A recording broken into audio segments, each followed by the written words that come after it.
Welcome to the Pint Glass Football Podcast.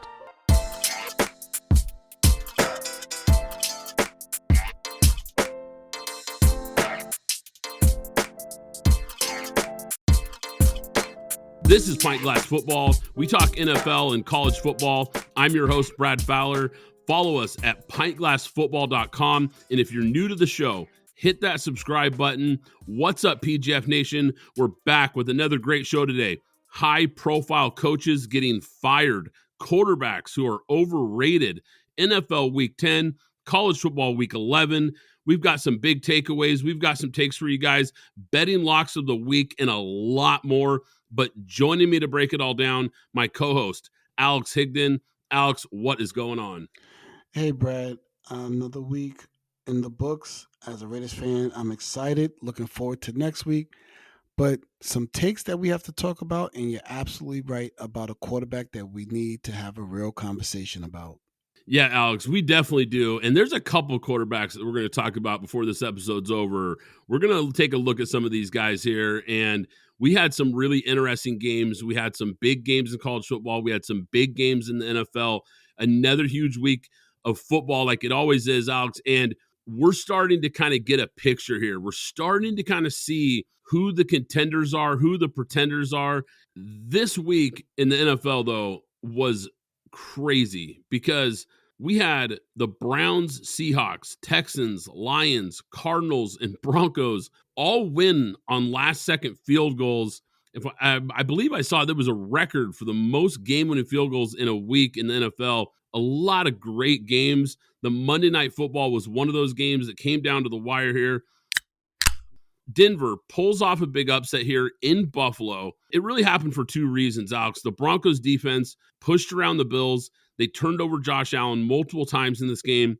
Russell Wilson played maybe his best game of the year.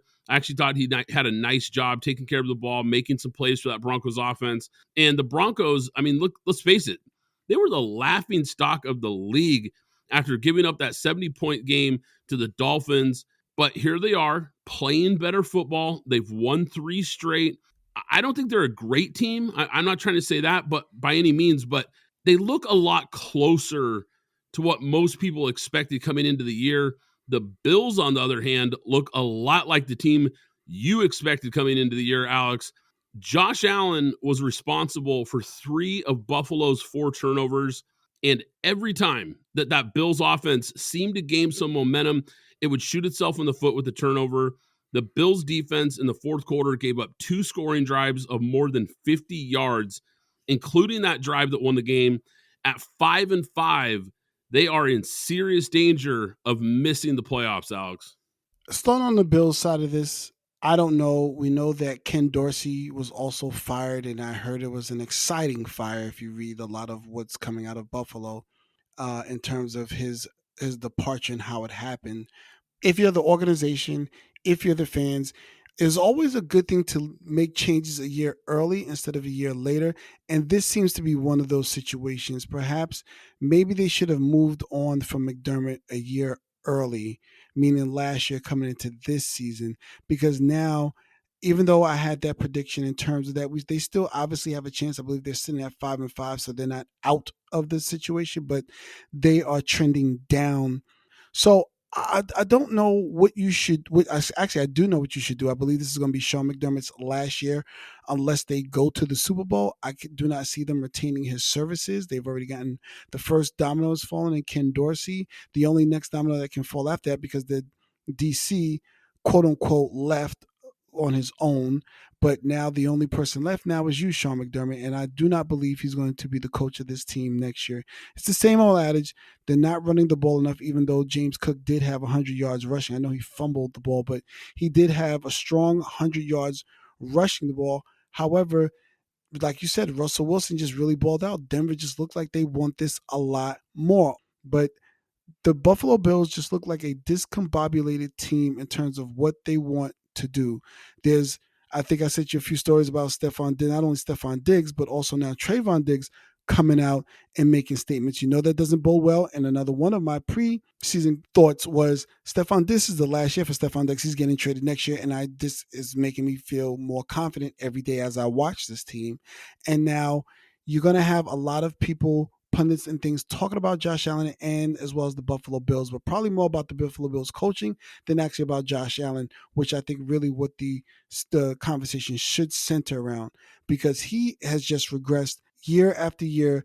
But not only he regressing just in terms of saying he's regressing himself, he seems to be regressing and going from Josh Allen. You know those funny memes where there's the original face and then by the end of it gets to another face. He seems to be morphing into Jay Cutler. And this team defensively is taking a step back. I know they have injuries, but I don't know what is going on that team. I don't know if it's leadership outside of coaching. I don't know if it's the leadership in the locker room. I don't know if it's Josh Allen just perhaps getting stuck at a certain point and not being able to ascend to another level. But there definitely is an issue going on with the team, and perhaps it's just time to change the face in terms of who's leading that team is Sean McDermott. Yeah, I think he feels that seat starting to heat up, and I think that's why they made the move to get rid of the OC. I think he is looking for a way to kind of push the blame to someone else. Look, was Ken Dorsey great? I don't know. I don't know if he was a great play caller, but I think the pressure is starting to really mount in Buffalo because this team had big expectations. A lot of people thought that this is a team that should be in that Super Bowl contention, and they don't look anything like a Super Bowl contender right now. But you're right. We need to focus on Josh Allen here. And I'm not trying to take anything away what you're saying about Sean McDermott. I think you're absolutely right. I think they've underachieved. I think this team peaked. We talked about it during the offseason. I said, I think this team peaked with 13 seconds to go in that Chiefs game. And we just haven't seen that team since then. And you're right. We haven't seen the same Josh Allen since Dayball left. And it got me thinking here. So I put out the Twitter poll question of the week. Once again, at PGF Podcast on Twitter. Love getting feedback from PGF Nation on these poll questions. After that Monday Night Football game, I started to think about this, and obviously I want to get your take here too, Alex. And I said, who is the better quarterback, Josh Allen or Justin Herbert? I was a little surprised, actually, by the results. Right now, Justin Herbert was leading at 63% of the votes. Josh Allen only getting 38% of the votes. Maybe some of that is recency bias, and I know that always factors in because we just saw Josh Allen have a bad game. He's not having a great year. But Alex, I'm going to start with you before we jump into this real quick. Do you agree with the PGF Nation? What do you think of this poll question and the results? Do you agree with them? What side are you on here? Yeah, I'm on the side of Justin Herbert here. I just seen with his inept coaching, which we've pointed out several times on this podcast, and with Brandon Staley, is how he's sabotaging the team, but yet it seems Justin Herbert is still thriving versus what we see with Josh Allen, which seems to have a little bit more of a stable coach and a little bit more of a stable franchise, not being able to ascend. One is overcoming, one is regressing. So it's Justin Herbert without even a question. Yeah, and I'm completely with you, Alex. And I think for a long time, Josh Allen was just viewed as this elite quarterback. The reason I chose these two guys is because I've always felt like Josh Allen was a little overrated, and I always felt like Herbert was a little underrated. And Allen, like I said, he's always been considered the better of the two. He's always been looked at as this top 5 quarterback, yet I hear all the time how Herbert is overrated. I decided to jump into the numbers here. Not opinions, but the numbers. And for their careers, Justin Herbert has a much higher completion percentage, throws more touchdowns per game, less interceptions per game, has a higher quarterback rating, and throws on average 283 yards per game. Allen averages only 242 yards per game. Herbert's better across the board if you just want to look at the numbers. And I know numbers aren't everything, but I had to put something tangible here to look at because when I look at Herbert, and you hit on this perfectly, he's stuck with a terrible coach. And it's a guy who also calls the defense for this Charger team, and they're consistently one of the worst defensive teams in the NFL, despite the amount of money that they've invested in that side of the ball. I just think it's time people stop looking so much at the wins and losses and pointing to Herbert and start looking at the actual quarterback himself, because I think you're right. I think Josh Allen is in a pretty good situation, a lot better situation than Herbert, and he's playing at, quite frankly, not anywhere close to a top 5 level right now. Yeah, absolutely. You know what? Before we move on, I really want to go back to something you mentioned about Russell Wilson and what he did during this game. I mean, 24 of 29, 193 yards, 2 touchdowns, one heck of a pass, and an even better catch and toe tap by Sutton in the by Cortland Sutton in the end zone, which was a game changer and changed momentum in this game. Also, getting back to the run with Javonte Williams, tough running, only 21 carries for only 79 yards, but they were punishing runs. And then another key thing was Russell Wilson getting back to using his legs as well. He looked like old Russ out there winning the game with his legs and with his arm and with his smarts. And that is the person that we thought Russell Wilson was going to be. I'll be remiss if we didn't mention what Denver did to actually win this game as well. Yeah, after the train wreck start that this Denver team had, the defense was terrible. The offense looked terrible. This team looked like it was going nowhere. We were talking about them maybe being in play for a top 2 pick.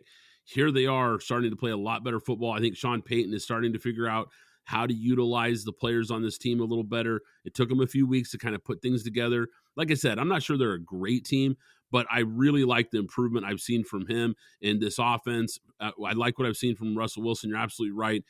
I don't know if he's the guy we saw in his prime. I still don't think he's that level, but we're starting to see Russell Wilson at maybe 70, 80% of what he used to be.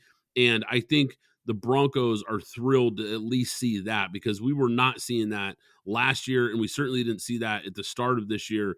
We're starting to see the guy that we thought would be closer to what we expected with Russell Wilson. So you're absolutely right. Colts beat the Patriots with Gardner Minshew at quarterback. Mac Jones was benched in this game. Alex, I'm not sure he starts another game this year. I think they've seen enough from him. No need to spend a lot of time on this game. I just wanted to point it out because I know you don't agree with me on this, Alex. We talked about it briefly last week, but I'm doubling down on my take here. I still think this is the final season for Belichick in New England. Now, does he coach somewhere else? I don't know. But I think this is it for him and the Patriots. I think they know it. I think he knows it. They have got to start over. This thing is a total mess. Yeah, you know what? I'm still on the other side of that. I think they still retain him, but I'm going to say again, and I'm not sure if I made this sentiment last week or if we were talking offline when I said this is now the pivotal moment for Bill Belichick to now pivot off of his stern way of doing things, and now he needs to change his coaching style because you no longer have, and I likened Belichick to Greg Popovich in terms of their coaching style when they had a big time superstar, all time all world player. When you have a Tim Duncan, when you have a Tom Brady, you can yell at that player to get everybody else to fall in line. You don't have that guy there to be that rigid coach that you are to still coach the same way that you're currently trying to do with this iteration of players. Your players now are young. You're trying to coach younger players. You're not coaching an old guard, or you don't have the old guard of players that Teddy Bruschi or anybody in your locker room that comes from the ilk of the quote unquote Patriots heyday. Everyone is gone. I mean, maybe there's one or two people, who knows, but I believe outside of coaches, everyone is gone. This is a Bill Belichick thing. You need to pivot off of your style of coaching because I 1000% do believe he can still coach in this league. You need to pivot off your style of coaching, and you need to give up the power in the GM pool because you have yet throughout the 20, 25 years, however long you've been coaching the Patriots, it's only been Gronk, no one else. That is now a you problem. We can solely look at you because you make those decisions. So this is on Bill Belichick, and if he does get fired, he gets fired for everything that I just said. And then we cannot dispute that because everything I said is actually a fact and it's true. But he needs to pivot off of his style of coaching because it no longer works with your current current players or with the way coaching works in 2023. You're absolutely right. Before we move on real quick, you're absolutely right, Alex. But here's my question, though. A 71-year-old coach who's had as much success, or quite frankly, more success than anybody in NFL history, is he really going to be able to pivot and change? Can you teach an old dog new tricks? Is he going to be able to look in the mirror and say, look, I need to change. I need to start doing things differently. Is he going to allow the Patriots to say, look, we need to bring in a GM, a personnel guy? Is he going to allow any of those things? Because I have serious doubts that he will. I'm not sure if he will or won't. I think that now becomes a conversation between Kraft and Belichick, and then you let Belichick make the decision. This is what I want to do with my organization that I own. This is the way I want you here, but this is the new way things are going to run. If you're willing to, for lack of a better term, fall in line, we're happy to still have you here. If not, we're ready to move on and go in a different direction because this is not working for us. Alex, CJ Stroud had another huge game. 356 passing yards, 2 total touchdowns. This kid is so impressive. He's so accurate. He's a pocket passer, but he can make plays when he needs to with his legs. I just love this guy's game. He had a bad pick, a rookie pick, if you will, but he bounced right back, marched down the field with no time left. This was a big time game for him and this young team. I mean, this is a big spot going up against a really good team, one of the really good teams in the AFC. They passed the test in this one. Last week, we did our midseason awards. We both might have overlooked DeMeco Ryans. What a job this guy's done. What a job that they've done when you get the quarterback, you get the head coach right. It's amazing how fast you can turn things around in this league, and it looks like they nailed both those moves. Yeah, absolutely. I mean, we talked about CJ Stroud when we gave the midseason awards, like you said, in terms of recognizing if he can turn this team around, we have to start considering him for MVP. But I mean, just like when it looked everything was down and they were out, here comes CJ Stroud. And once again, another Noah Brown play, breaking tackles on the mark throw, allowing him to break tackles, and Noah Brown with the fortitude to still push forward. And there's another thing to talk about Noah Brown for a moment, just to give this guy some kudos because we saw him last week and we're going to see him. We saw him again this week. Last year in Dallas, he played 16 games, had 43 receptions, 555 yards, and 3 touchdowns. In 5 games, remember, he's not a starter. He has 21 catches and 439 yards and a touchdown. It looks like he's going to surpass what he's done and have the best career since he's been in the league since 2017. Like, this guy is somebody that was cast off from Dallas, and now he's in Houston looking like a real true guy. Along with DeMeco Ryans, we also have to mention Bob Slowick as well, the offensive coordinator who is curating this offense. And oh, by the way, they also ran Devin Singletary, who was one of the little scat backs that I talked about for Buffalo, who ran the ball 30 times for 150 yards, 5 yards a clip, and a touch. We also have to talk about what he's doing with the offense as a whole. So CJ Stroud, another great day. He did throw a pick. Oh wow, look, Mom, he has 2 interceptions all year long. But and then if we want to look at the other side of that, I mean, this was a shootout, obviously. But Joe Burrow, 27 of 40, 347, 2 TDs, 2 interceptions. They should have won this game. The score, the stats, we can talk about that. But if you watch the game, Tyler Boyd straight dropped a touchdown pass, and this game should have been over. Joe Burrow looks like he's back. I'm still not giving up on Cincinnati. They're still now 5-4. They're looking good. They're trending. I mean, if we just have to take a quick look and we take a quick look at Houston, Houston really shapes up to be in a great position to make a run at a true playoff spot because their next games are Arizona, Jacksonville, Denver, Jets, Tennessee, Cleveland, Tennessee, and Indianapolis.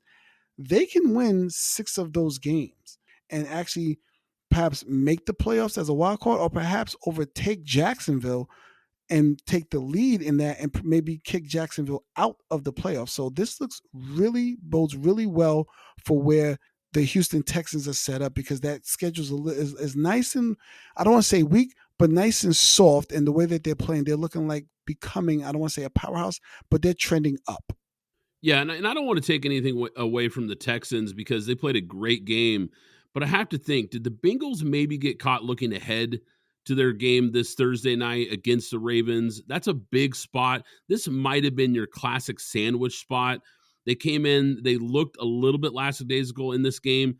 Their defense, I mean, they got embarrassed by CJ Stroud. And like I said, don't want to take anything away from what the Texans did here. But that Texans offense, man, I mean, they torched them. That Bengals team gave up 544 yards, which is the most Cincinnati has given up since 2019. I got to push back a little bit on Burrow because, look, he's been really good since he's been healthy, but I didn't think he looked that great in this game. I think for the first time in weeks, he didn't look as sharp. He threw 2 picks in the fourth that were killers. I think they'll bounce back. I'm with you. I think they're fine. I think they got themselves that slow start. They started out a little bit in a hole, and this AFC North is crazy right now. It is so good. that it's actually going to be kind of tough for them to win this division. I'm not saying they can't do it, but that slow start is hurting them because the rest of this division is just playing so lights out right now.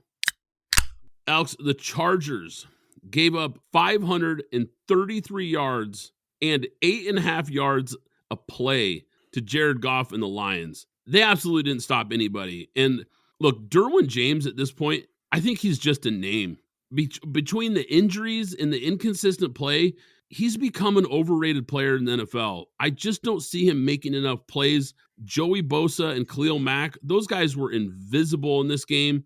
Granted, I know the Detroit offensive line is maybe the best in the NFL, but at some point, this defense has to make stops. I mean, Justin Herbert in this offense were awesome. Once again, put up 38 points. This team still finds a way to lose because of Brandon Staley. It's the same story every week. Look, that seat right now has got to be scorching hot. The Chargers have no choice at this point because they are wasting this young franchise quarterback.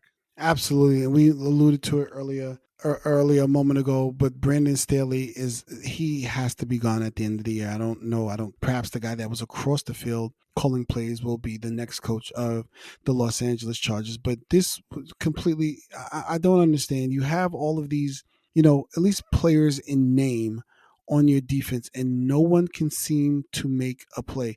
Jared Goff wasn't sacked. Now, granted, we talked about this offensive line being a top 3 offensive line, no matter where you would have put them, 1, 2, or 3, but they're definitely a top. You didn't have any sacks. He barely was pressured. I mean, 23 for 33, 333, 2 touchdowns. You had they ran 31 times for 200 yards, 6.5 yards a clip, 3 touchdowns. Jahmyr Gibbs, 2 touchdowns. David Montgomery, as a fantasy owner, I like to always throw a few fantasy things in there. I was worried, but I still started Jahmyr Gibbs. He still got his fair share of carries and was able to score twice. And you also had David Montgomery that came in with 116 yards. And I mean, who's covering Amon St. Brown? Amon-Ra St. Brown. He is the only person there. There is literally 111 yards between him and the next person. The only other person to have yards is Khalif Raymond with 46 yards. Amon St. Brown had 8 catches for 156. Why couldn't you stop this man? He was literally the only guy on the field, and you are supposed to have, a good front seven. And, like you said, we talked about Derwin James. You also have Asante Samuel in that backfield as well. Somebody needs to be making a play defensively on this team. I'm not sure if everything is scheme why they look the way that they look, but this team needs an overhaul. And I think I would simply start with the coaching staff, not necessarily with the players. This seems to be something that has to happen with the coaching staff, because you got a great game from possibly a future Hall of Famer, Keenan Allen, with 11 catches for 175 and 2 touchdowns. I mean, he was on fire, and that's with the rookie Quentin Johnson, and also without Mike Williams. Austin Eckler still was, out there doing what he does in the receiving and the rushing aspect as well. So this seems to really right now fall all on Brandon Staley, and specifically him, because he's the defensive head coach. And at minimum, you should be taking care of your side of the ball. And right now, he's not. And at 4-5, and just a plug for my Raiders now at 5-5, you're trending down, and the Raiders seem to be trending up. Yeah, and as far as Detroit, they are definitely trending up. This team is going to be in the mix for the NFC Championship. They are tough, and they're going to be a tough out in the NFC. Jared Goff, behind that offensive line, they can run the ball. They have enough playmakers, especially now with Jameson Williams in the mix. St. Brown, like you mentioned, really good player. And Sam Laporta at tight end. Dan Campbell, I've got to give this guy credit. He has created an identity for this team. And that's something that a lot of coaches try to create. They try to create that identity and a culture, but a lot of them struggle to actually execute it.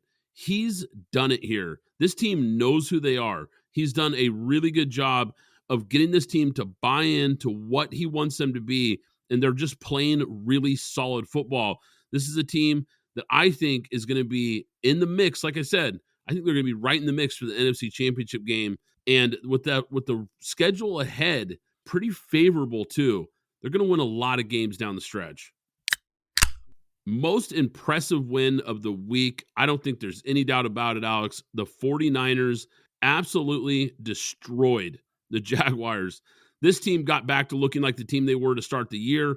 Trent Williams, Deebo Samuel, they returned. This team got dialed back in after the bye. I think they really needed it after that 3-game slide that they were on. They come out, look really sharp, both sides of the ball. The 49ers had almost twice as many yards as Jacksonville, 4 takeaways. Now, I still think Jacksonville is a pretty good football team. When the Niners are healthy, I think they have as high of a ceiling as anyone in the NFL. 4 different 49ers scored in this game. This was a big bounce back win on the road versus one of the hottest teams in the NFL. Brock Purdy was really sharp, 149 passer rating. He still has the NFC's best QBR, but this was a nice bounce back game for him as well. It just comes down to the lines of scrimmage. I mean, that's really when this team is playing at a high level. They dominated both lines of scrimmage. Nick Bosa finally looked like Nick Bosa again. Chase Young had a sack. Trevor Lawrence was terrible in this game. 3 turnovers, 0 touchdowns. They were never in this game for a second.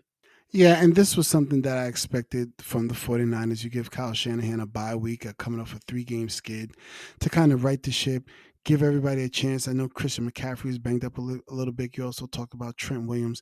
To them to get back to form, give them some time off. You get Deebo back as well. Everybody seems to be at full strength, and you get the full onslaught of what the 49ers are, whether even though this was an away game for them. They just purely dominate this game on every single level. The Jaguars had no chance to do anything at any point in time. I'm not surprised about this game. I am surprised about 34-3. And that leads me to the other side of the ball, the other side of this game, which is the Jacksonville Jaguars.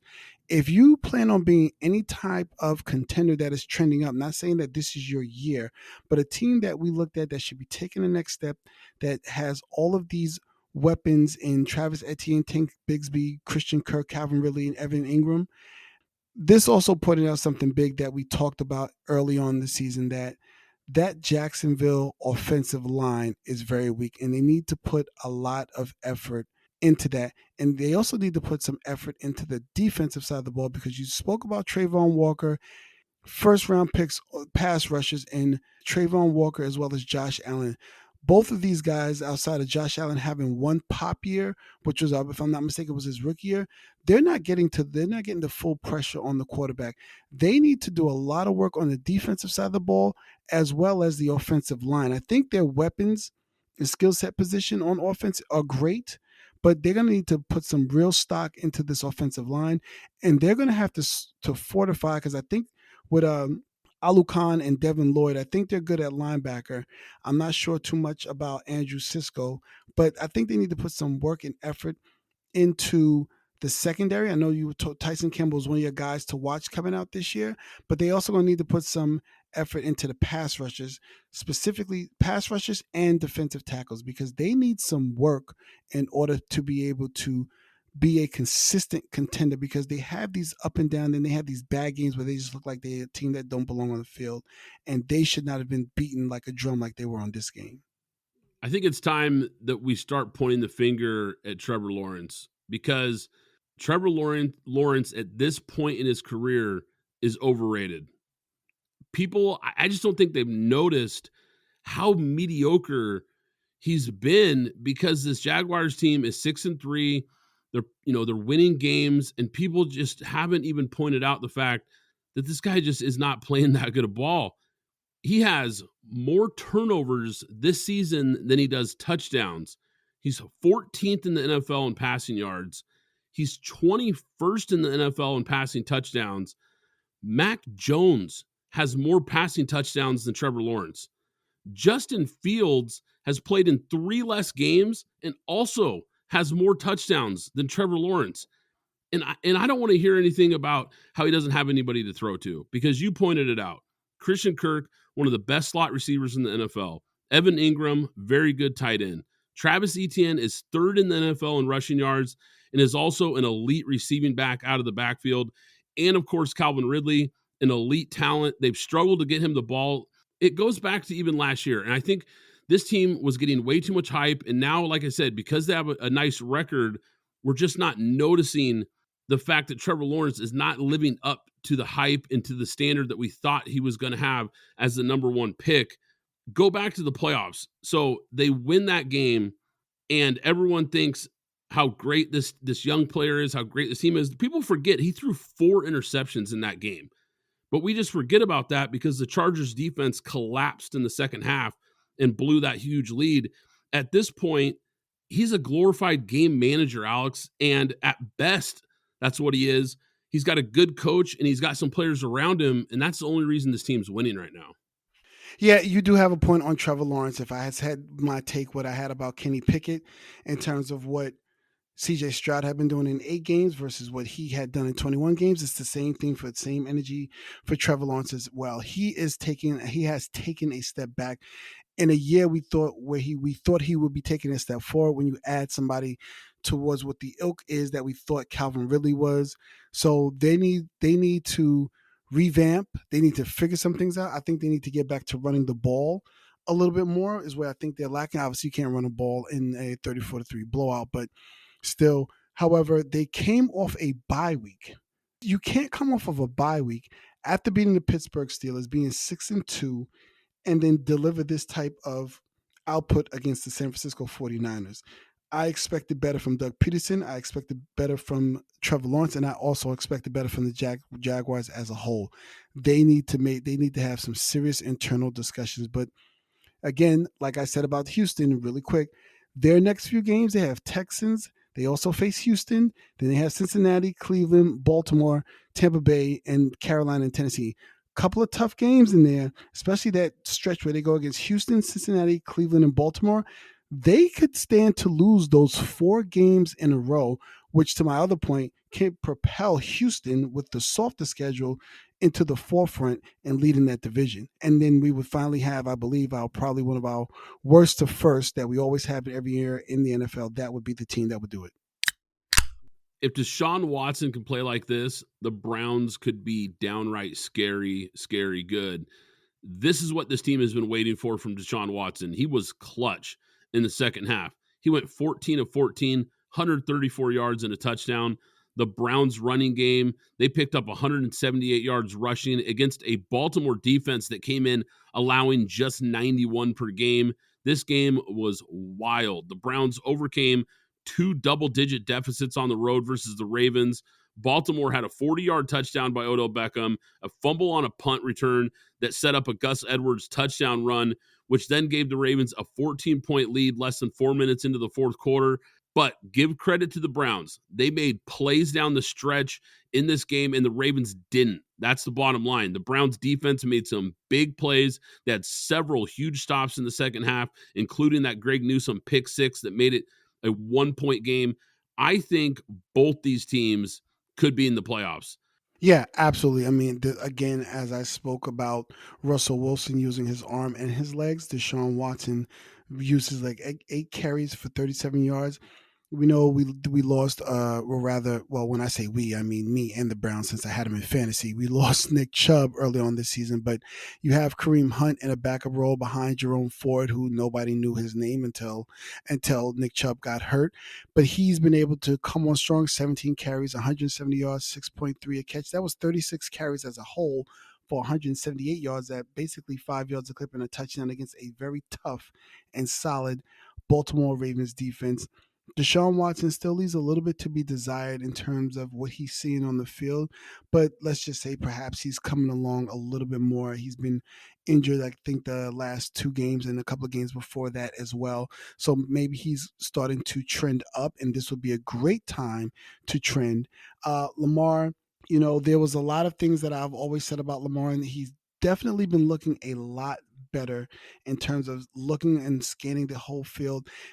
And I've said before that it just feels like everything hasn't been put together. And what I mean by that is not that he hasn't had good games.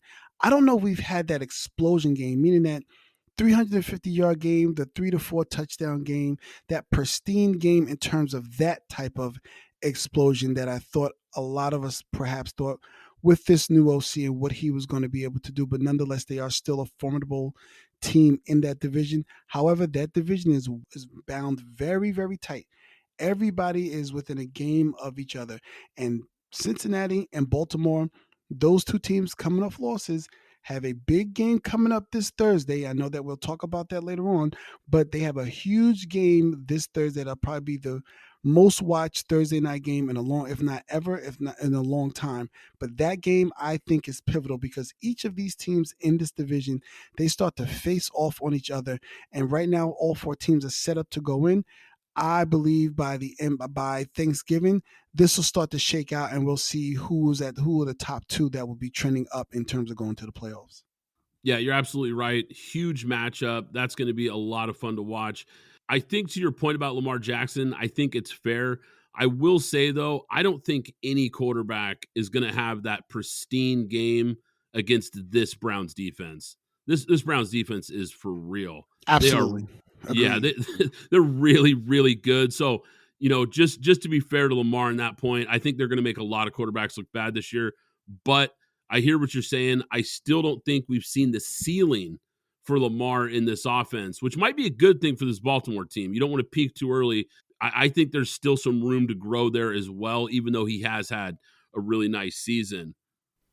Underdog Fantasy is the easiest place to play fantasy sports. I personally love the Pick'em game. Just pick between 2 and 5 players to build a Pick'em entry.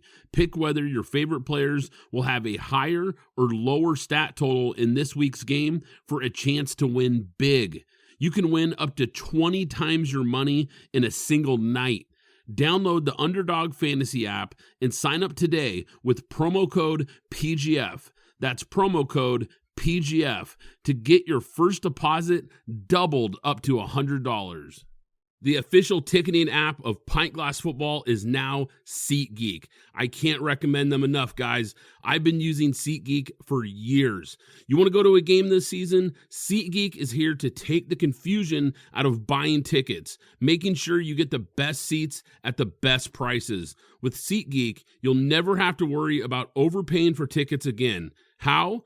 They put a 0 to 10 score on each ticket, so you know you're getting a good deal.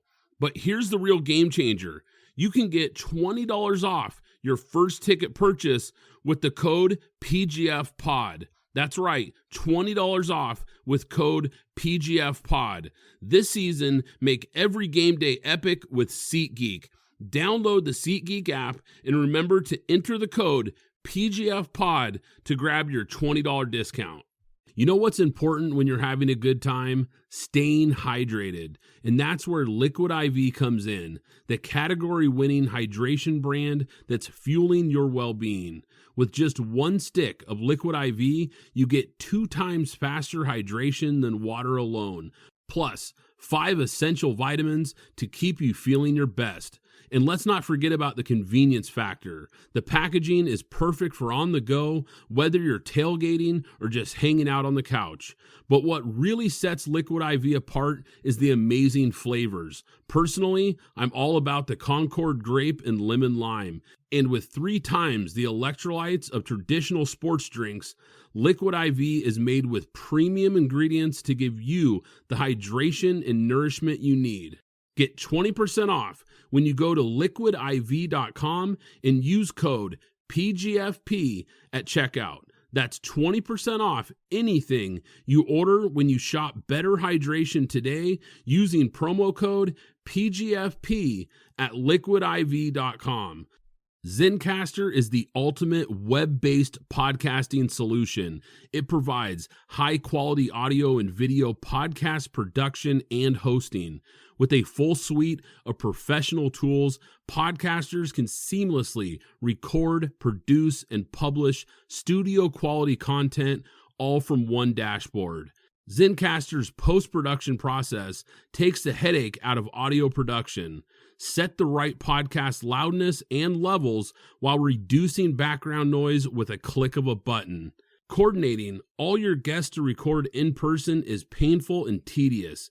Easily invite up to 11 participants per recording with one click. Go to zencastr.com/pricing and use my code PGFP and you'll get 30% off your first 3 months of Zencastr Professional. I want you to have the same easy experiences I do for all my podcasting and content needs. It's time to share your story. Washington really struggled in this game versus the Seahawks to rush the passer. And it's not a surprise. We know they got rid of their two best pass rushers. They had zero pass rush in this game. I mean, Geno Smith had all day to just sit back and pick apart this Commanders defense. He was only sacked one time. Sam Howell on the other side here, he's starting to look more and more like a possible franchise quarterback. I know you texted me during this game. I think you said, "Is Sam Howell a guy?" or something like that, to that effect. And I looked at that text and I'm watching the same thing going, he might be. He just might be. This kid is playing some pretty good football. He finished with 312 yards through 2 touchdown passes in the final 8 minutes to keep that game tight. Seattle gets the win. Geno was great in this game, but here's the other storyline that I kind of want to focus on here. In this game, yeah, he played great. They get the win, but at home, they struggled to put away a pretty mediocre team that were sellers at the trade deadline. Like I mentioned, getting rid of some of their best players. They got embarrassed last week. Yes, they're 6-3, and they'll probably make the playoffs at this point, but I'm not sold that this is a really good Seattle team. Yeah, I'm still a believer. I did pick Seattle to win this division. I'm still standing on that, not wavering a little bit. I think in terms of what I've seen, great game by Geno in terms of statistically and what it looks like. I'll get to Washington in a moment, but just to stay on Seattle, I think they need to get back to what Pete Carroll football is, which is running the football and then throwing off of the run. They need to really truly establish this run, commit solely to the run. 15 carries for Walker, 10 to 12 carries for Zach Charbonnet. Get back to running this ball. Ensure that this ball is being run 25 to 30 times a game. Geno Smith threw the ball 47 times. I don't believe that that's what we want from Geno. I think Geno should be around the 25 to 30 mark at the most, 30 if you get into a shootout. But this should be a running team. And then you can use and be able to use DK, Tyler Lockett, who had a great catch, by the way, in the end zone. And now you also have Jackson Smith and Jigba to really start to use the play action and open up those receivers. Now, on the Washington side, and perhaps that should be a precursor to maybe what next week's poll should be, perhaps, or somewhere down the line, is Sam Howell a guy, which is what I said, because in a draft where we're looking at maybe possibly about 7 to 8 projected top 3 or top 4 round quarterbacks coming out, this is something that you have to look at if you're Washington. You have to find out and know if Sam Howell is a guy or not, and if how you want to move forward. Now, he's also a person I think is throwing the ball too much. He got sacked another 3 times, so he's once again still leading the league as the most sacked quarterback. But, and I think we spoke about this before, that Eric Bieniemy needs to really take a step back. They are not running the ball enough. Defense is nowhere near where it should be. You need to help the defense out by slowing down, eating up clock, owning the time of possession, and then using Sam Howell, because I don't think he is a guy that you want throwing the ball 35, 40 times a game either. But I think the two teams, one, Seattle, looking good and looking like they're going to make the playoffs again. And I think Washington, as far as the future holds, it appears that you may have a guy in Sam Howell. And lastly, for my own personal fantasy purposes, Eric Bieniemy, this is to you. Can we please get Terry McLaurin the ball some more? Thank you, fantasy owners. To your point about Sam Howell, he is currently the NFL passing leader. Pretty impressive stuff. I love the play calling I've seen from Eric Bieniemy, the creativity. I think he's done an amazing job as offense coordinator, just dialing it up and really leaning into Sam Howell's strengths and getting the most of this guy. I love what I've seen, but I'm with you. I would like to see a little more balance. I think some of that just kind of comes from your coaching tree DNA. And we see this a lot, right? Guys who come up and they kind of learn the ropes from other guys like Eric Bieniemy did with KC And Andy Reid has always been a guy that likes to air it out. He likes to throw the ball around, spread it around. He's never been a guy that really likes to lean on the run. I think some of that just kind of rubs off on young coaches that are coming up underneath guys like that. And I think that's kind of what this is. I think it's just in his DNA, but I do think he needs to kind of look at the playbook a little bit, kind of look at what they're doing and say, okay, let's take a little bit of pressure off this young quarterback, try to bring a little more balance to this offense. I agree with you completely. And you're right. I just posted it, Alex. So while you were talking, I just put it on Twitter. The next poll question is already out. If you guys want to jump on it, is Sam Howell a franchise quarterback? Always fun to get your guys' takes on there. And hey, Brad, before we run, we have to I just want to keep mentioning Josh Dobbs.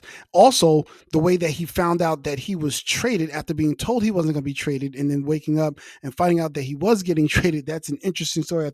Josh Dobbs, again, 23 for 34, 268, one TD, another 8 carries for 44 yards and another TD. I mean, this guy is just simply all heart, and I just want to keep championing him in terms of what he's doing. He probably still does not know all of his teammates' name, or probably less than maybe 25 or less than of the playbook, and he's just simply continuing to win. So shout out to Josh Dobbs and the 6-4 Minnesota Vikings. Bryce Young. Look, this game wasn't great. Two bad teams. Not a whole lot to talk about as far as the game, but I want to focus on Bryce Young here because, look, he didn't throw any interceptions like he did the previous week, but he could have easily had about 3 or 4 in this game because he was terrible. There's no way around it here. This kid is making awful throws. He's making bad decisions with the football. He had barely over 100 yards passing through 3 quarters and only 185 for the game, 0 touchdowns. Alex, he just doesn't look like a franchise quarterback. I'm shocked at how bad he actually is. At this point in the season, I kind of thought we'd see something, a spark, a few series, a game or two, just anything that you can look back at and say, okay, he's starting to put it together. I don't care about wins. I'm not worried about wins and losses. He's a rookie quarterback. But just show me something that says you look like the number 1 pick, because I haven't seen much. I really haven't. And look, he's not a bust yet. It's way too early. But man, the early results on this are ugly. I mean, he looks tiny. We knew he was small, but man, on an NFL field, he looks so small. He just doesn't have any zip on his throws. I didn't realize, like watching him at Alabama, I knew he didn't have a cannon, but it just doesn't look like he's got much arm at all. He looks scared in the pocket. It keeps looking worse. And we got to go back to it, but I think CJ Stroud is making this look even worse because Bryce Young continues to look bad and CJ Stroud is looking like a star. Yeah, absolutely. And that's what happens when you're drafted, especially when you're taking 1-2 in the draft. You get immediately compared to your immediate draft classes, specifically in the first round.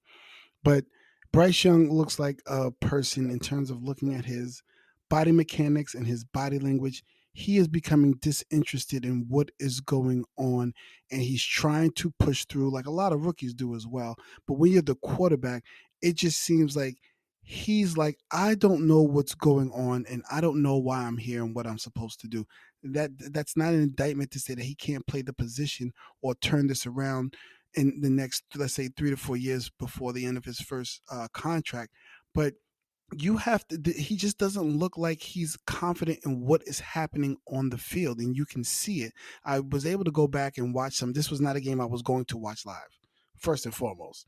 However, I did go back and I watched the condensed game and got a chance to look at Bryce Young. I mean, he just seems like he doesn't know, not that he's disinterested, but that he doesn't know what's going on. He's not confident in anything that he's doing.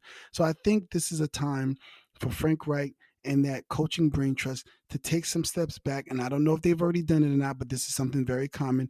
Hey, what is it that you like to do? What are the plays that we're not calling that you need us to run to get you some easy wins? And that's how you start to build this player's confidence back up. Go to this man and ask him, What are some of those plays, perhaps from Alabama, that we need to run that'll get you comfortable, to get you some wins, and we slowly start to build this confidence up and end this season on a strong note? We saw Kyler Murray come back for the first time this year and start for the Arizona Cardinals. So my question is, will Kyler Murray be the starter next season for Arizona? Well, my answer is going to be yes, because if they're not getting that number one pick and they're not in a position to get Caleb Williams, he will be the number one starter. The number one starter for them next year. I think the real question is going to be, since it looks like they're going to end up with probably a top 5 pick, what do you do with that pick? This team is barren. There are none of the real true first rounds that were there. I think the only thing on defense of note that is remaining right now, off the top of my head, I believe is just Buda Baker. I know they have the kid out of TCU, Xavier Collins. I think they have another kid out of LSU, BJ Alari, and things like that. So maybe they do have a few building blocks there, but for the most part, they don't really have a strong defense. They don't have a lot of things strong on offense. I mean, Marquise Brown, okay. I have him in fantasy too, but I'm not happy. So I'm just calling it based on fantasy. But they don't have a bunch of guys. I mean, they'll possibly be in position to go get a Marvin Harrison, but I think they'll be in position again already with 2 first round draft picks from their trade last year. I think they should be in position to probably make another move, unless there's somebody that's undeniable that's there. They need to get a lot of draft capital to really fill out this team and fill out a lot of different holes. Offensive line, they need a big time wide receiver. I mentioned Marvin Harrison Jr. There's a lot of things that this team needs. It's an interesting situation because Arizona has a new GM and a new coaching staff that didn't draft Murray. They didn't see him play for them until Sunday. So this was really the first time that they got to see him play while they were there. Now they're 2-8. They could still be in the mix for a top quarterback in April. Maybe it's not Caleb, but we know this quarterback class is deep. If there's a guy that they really like there, maybe they pull the trigger on a Drake May or one of these other players. I don't know. I'm with you. I think it's starting to look more and more likely that Murray will be the starter next season. But let's put it this way. These last 7 games, I think they're going to decide what direction they go, because this is basically an audition right now for Kyler Murray. He kind of has to prove himself all over again to this new regime. And like I said, new GM, new coaching staff. These 7 games will be really interesting to watch how he plays, what this offense looks like with him under center. And I think it's going to go a long way what direction they go in that draft, because I think you're right. They can move those pieces. They have a lot of holes to fill, but Kyler Murray is the focal point of all of it. Alex, let's wrap up NFL Week 10 with the game ball. We do it every week, Alex. Who's getting the game ball this week? Once again, for me, it's CJ Stroud. I don't need to spend a lot of time. I went in depth on him last week. But simply, if you watch the game, go watch the highlights. This kid is electric. This kid, the poise in critical moments and the plays that he makes is just simply continuing, and he's growing. The maturation is happening right in front of us. Again, I'm still waiting to watch. But CJ Stroud, once again, kudos to you. And Ohio State, please stop texting me. Oh, man, I love it. Alex, my game ball is going to go to Minnesota Vikings tight end TJ Hawkinson. Look, the Saints had no answer for Hawkinson. He was the best player on the field versus the Saints. 11 catches, 134 yards, and a touchdown.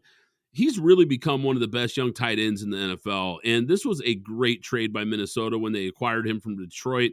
I was surprised at the time that Detroit let him go.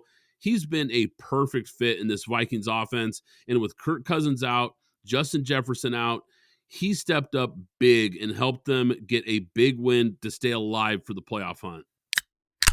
Alex, last week you had a WTF moment of the week. This week I've got one, Alex. Oh, fuck.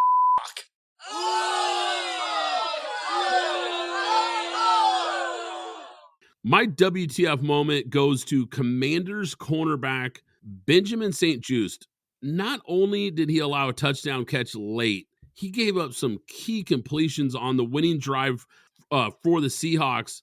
In the fourth quarter, he was flagged for pass interference on 4th down, had a face mask penalty on another. He was just terrible late in this game.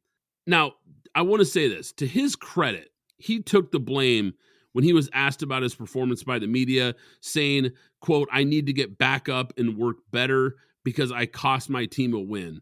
Now, look, I'm not going to say he cost them a win. It's a team game. No one player ever costs a team a win. No one player ever wins a game in the National Football League. But he was bad down the stretch and made some really costly mistakes. It definitely hurt their chances in this one.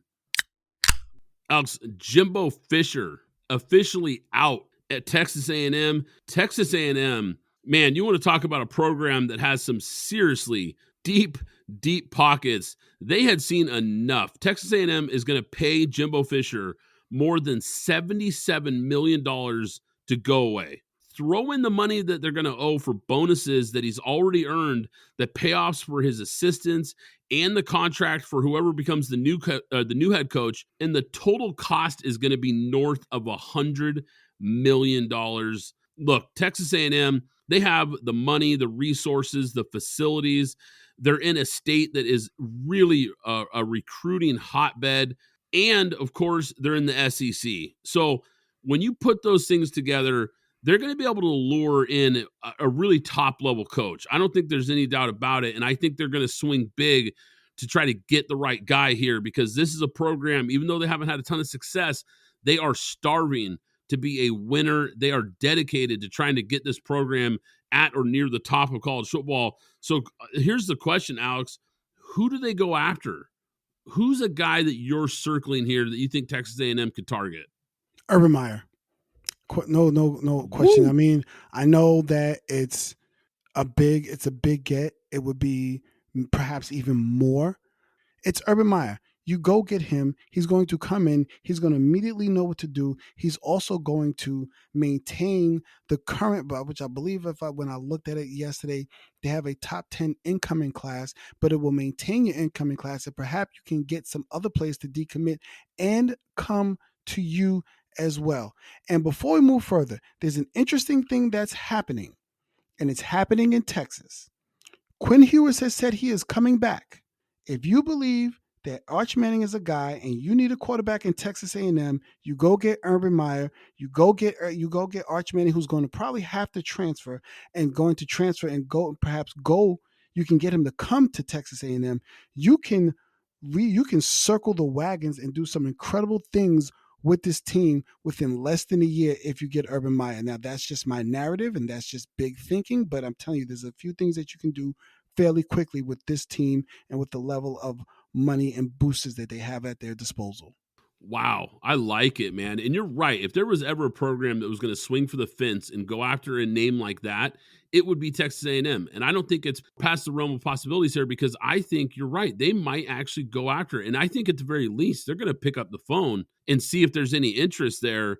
I've got a few names, and I think these guys are all going to be, once again, guys that are going to get phone calls, and they're definitely going to be names that they're going to circle. I think Dan Lanning in Oregon is definitely going to be a guy that they're going to circle. Mike Elko, the Duke head coach, I've mentioned him a couple times earlier in the year, and I've talked about what a great job he's done at Duke. And I said, when one of these big programs opens up, he's going to be a guy to watch. Kalen DeBoer at Washington, what a great job he's done at that program. I'll talk about them in a minute. I think he's going to definitely get a call. Jonathan Smith at Oregon State. I mean, talk about a program that's had really limited success, really limited resources, and they're one of those teams that got left behind in conference realignment. So they don't have a home right now. They don't have a conference to play in right now going into next year. So now you've got a really unstable situation and a really good coach. That would be a name that would be really interesting. I think you could pry him away from his alma mater. Mike Norvell, I think, is the guy that if I had to pick a guy that I think is going to be the next coach, I think it's going to be Mike Norvell. I think that's a name to circle here. He's done a great job at Florida State. He's really turned that program around. That's just a guy that I think they could go after, and I don't think Florida State has the pockets. Well, I know they don't. They don't have the pockets to match the kind of offer that Texas A&M would be willing to throw at him to lure him away. So watch out for that. Here's my wild card. How about Deion Sanders? I know he's only been at Colorado 1 year, and they've had some limited success, but what a turnaround because we have to remember just how bad that program was. They were terrible, and they had been terrible for years. He has quickly given that team some juice. He's brought in a ton of talent, and they've been competitive. They haven't had a ton of wins, but they've been pretty much competitive outside of a couple games pretty much every week. So I think he's a guy that's quickly rising. Kind of a wild card pick, but I think it's a name to watch out for as well. Michigan, Penn State, game of the week. No Harbaugh, no problem, because this team just continues to roll. Alex, this team's a throwback. This team reminds me of when I was a kid. This team is an 80s, 90s style football team. They are smash mouth. They run it down your throat. They play great defense. This team just blocks and tackles as well as any team in college football. No disrespect to Georgia, but this team is so sound. They ran it 32 times consecutive. They had 32 rushing plays consecutive versus Penn State at one point. And quite frankly, Alex, I think because of it, they were making a statement. They were telling everybody, including Penn State and anybody else that was watching, that look, we are bigger, tougher than you are, and we don't even need our quarterback to beat you. That's how good we are in the trenches. This score was close at times, but it never felt like a second. Watching this game, it just never felt like for 1 second that Penn State could beat these guys. Impressive win. And this Harbaugh suspension, I don't want to jump into all of it. It's stupid. This is so stupid by the NCAA. And I think, if anything, all it's doing is motivating this team even more. They have a real shot to win the whole thing. Alex, Georgia flexed versus number 9 Ole Miss, 52-17. This team is getting better every single week, especially the offense. The offense is really clicking. They had over 600 yards of total offense in this game. This team wins where it matters most, and that's in the trenches. They get Brock Bowers back. They're going to be almost unstoppable. We could be looking at a three-peat here, Alex. Not sure it's great for the sport. I'll be honest. I'm not sure, like, from a national narrative, that them winning again is really good for things. But, you know, the TV ratings for college football this year have been so high. And I think a big reason why is because there's been so many good teams across the nation this year. But here's Georgia once again peaking at the right time. They are going to be scary. They are rolling down the stretch here. Washington Huskies win again. They control their own destiny. And look, since hiring Kalen DeBoer, who I mentioned, I think he's the guy to circle here for this Texas A&M job. The Huskies have gone 21-2, and they currently own the nation's second longest winning streak at 17 games. This is a team that, like I said, they just keep winning. They're going to be in that college football playoff. They're playing such good football, such a fun team to watch. Michael Penix, these wide receivers, you've got NFL talent all over the place. Just a really tough team right now. It's going to be really interesting because they've got some tough games still down the stretch, but it's going to be interesting to see how they finish here. Tennessee, man, it's starting to look like Tennessee. And last year and all the success they had, you know, they were back, so to speak. I think it might have just been a flash in the pan because this program, to me, looks like they were way overhyped this year. They got smoked 36-7 by Missouri. The Tigers, on the other hand, they're having a really great season, but this just wasn't even close. Big time win by Missouri in a great season that they're having. A lot of people didn't see coming. Alabama just keeps rolling. And similar to Georgia, they're playing their best football at the right time. And I think right now it looks like they're on a collision course with Georgia. That's going to be a fun matchup. What a job Jed Fish has done at Arizona. They win again over Colorado in a great game that nobody saw because it was on a channel that nobody gets, the Pac-12 network. So I know probably only about 4 people saw this game. But here they are, 7-3. This is a program that has always struggled to be competitive. It's a basketball school. They've always had a hard time getting traction in the football program. Great win for them to continue a really nice season. Colorado, man, they've been close in a lot of games, but I knew going into the year here, after that hot start, that this was going to be tough once they got into conference play because this conference is deep this year. I knew it was going to be tough for them. I think year 2 for Deion Sanders in the Big 12, I expect them to make a big jump and get to a bowl game. I still love the trajectory of this program. But yeah, really, really good under the radar game. I got to mention Texas. Texas barely escapes a bad TCU team. I continue to just not be impressed at all with this team. Too talented, way too talented to continue to just squeak by so many mediocre teams. And the last game I want to mention here, Alex, Oregon USC. This was a game that I was actually able to cover from the press box and on the sideline. What an atmosphere. Man, Autzen Stadium, this game was unbelievably electric atmosphere. Oregon, I think they're in the discussion now for maybe the best one-loss team in the country. They took care of USC at home. Big win. Bo Nix is now the favorite to win the Heisman. I don't know if you guys have been paying attention to those odds, but after this win, he actually swings into the favorite. Never thought I'd say those words, but what a turnaround he's had since coming to Oregon. This is a complete football team, Alex. They have firepower. They're built on the offensive and defensive line. They can push teams around. Caleb Williams, wow. I mean, this guy was under constant pressure. That Oregon D-line was getting after him. It seemed like every time they snapped the ball, there was somebody in the backfield. But even in a loss, I left this game even more impressed by this guy. I mean, his ability to feel the rush, escape, make big-time throws, it's just incredible. There was a play in this game where there was 3 defenders in the backfield. If you would have just paused the tape, if you would have just stopped, pause the tape, you're thinking this guy is dead to rights. There's nobody that could escape this pressure that he had on him. Somehow he's able to elude all 3 defenders, get outside of the pocket, on the run, under pressure, and throws an absolute dime 45 yards down the sideline. It was the type of throw that, quite frankly, I don't know if any other quarterback in the country could make. I'm not even sure that many NFL quarterbacks could make that play. It was really that impressive. He had a lot of big-time plays in this game that just really reminds me of why scouts and so many people are so high on this guy. Alex, in the press box, there was 30 NFL scouts at this game. You want to talk about a lot of NFL talent. We know Bo Nix is going to be a guy that's going to get drafted. We know Caleb is in the mix, obviously, for the number 1 pick. But there's defensive linemen, there's wide receivers, and just so many players on this field. It was a lot of fun to see these guys up close.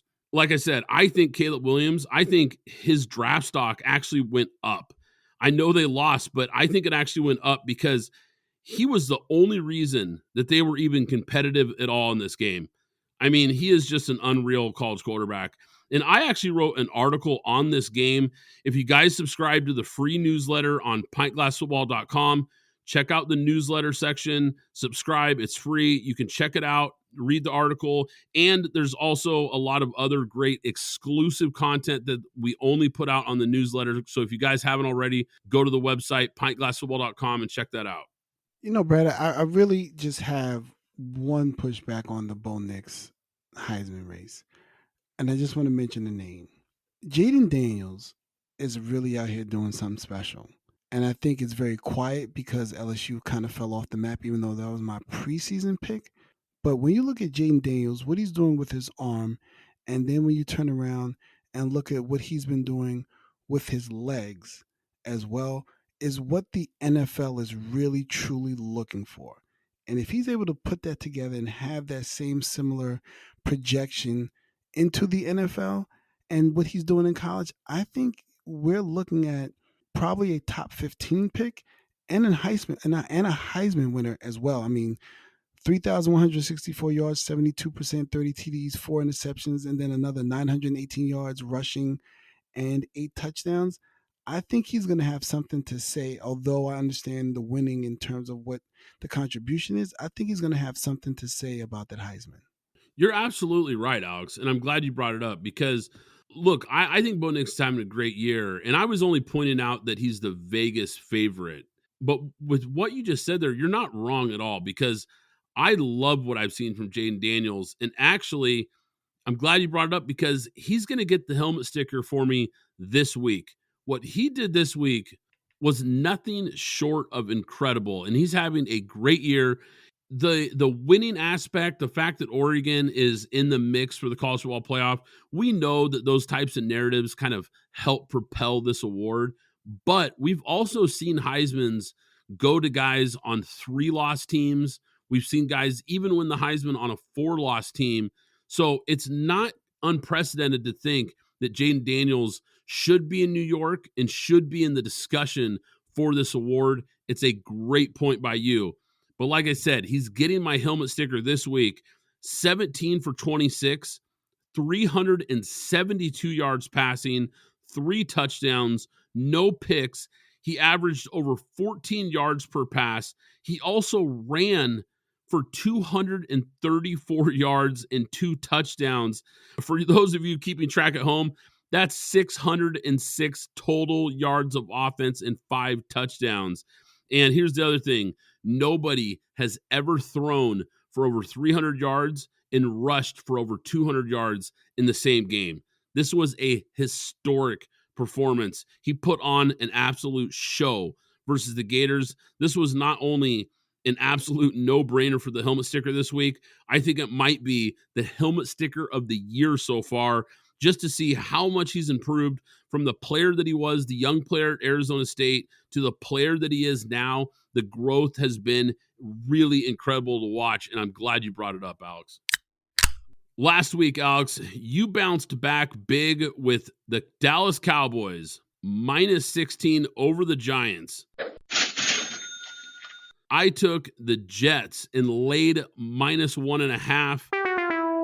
The lock of the week has been a struggle for me, Alex. I am on a serious cold streak here. I actually bet 3 games last week. I hit 2 of them, but the game I missed was the Jets. And of course, I made it my lock of the week because I felt that strong about that one. But hey, that's the way it goes. Alex, let's get a 2-0 week. I'm determined that we're going to get back on track here. Alex, who is your lock of the week? Well, that's what you get for going against the mighty Raiders. But let's see. I'm still going to take a couple of softballs here because this is what you, again, like I said last week, you have to go big when you're trying to get back, when you're trying to put points back up on the board and you're down a lot. I am going to take the Lions at home over the Bears and lay the 9.5 as well. Yeah, I like it, Alex. And normally I don't like to lay a lot of points in NFL games, but I think that offensive line and that Lions offense, I think are going to be a problem for that Bears front seven. They are going to pound the ball and control this game. And I think the Bears are going to have a really hard time keeping up in that one. So I like that pick a lot. Alex, you're going to hate this pick because I'm going back to the well. And look, I got burned. Maybe I should know better. But I'm taking the Dolphins, and I'm going to lay the 12 points versus the Raiders. When I look at that matchup, this is a little bit different. That Jets offense is so bad. Miami is a team that they beat up bad teams. And look, I'm not saying the Raiders are a bad team, so to speak, but I don't think the Raiders suddenly just got really good. I think this Raiders team, they beat 2 bad New York teams. The line opened at Dolphins minus 9. Now it's all the way up to 12, and it's up to 12 for a reason. When you see line movement like that, it's because the sharps are betting big on Miami to move that line. I've got to follow the money here and take Miami to cover. But guys, do us a favor. Give us a rating. Give us a review, Apple, Spotify, or whatever podcast player you use. We really appreciate it. It helps us out a lot. Hit us up with the 5-star rating and review. But I'm Brad Fowler. He's Alex Higdon. This is Pint Glass Football, and we'll catch you next time. Thanks for listening to the Pint Glass Football Podcast. Be sure to subscribe and follow us on Twitter at PGF Podcast.